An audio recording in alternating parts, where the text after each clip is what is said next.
निगरां वज़ीर आज़म को ओहदे से हटाने की दरख्वास्त काबिल समाअत है या नहीं, फैसला महफूज। लाहौर हाई कोर्ट ने निगरां वज़ीर आज़म अनवारुल हक काकड़ को ओहदे से हटाने के लिए दायर दरख्वास्त के काबिल समाअत होने या ना होने पर फैसला महफूज कर लिया। दरख्वास्त पर समाअत जस्टिस शाहिद बिलाल हसन ने की।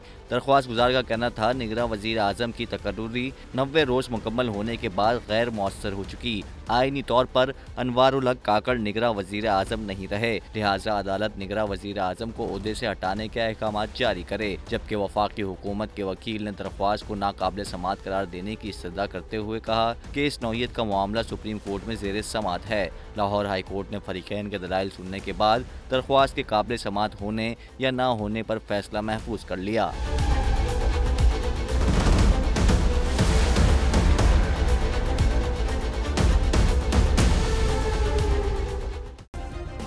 सब्सक्राइब करें और बेल दबाएं ताकि कोई खबर रह न जाए।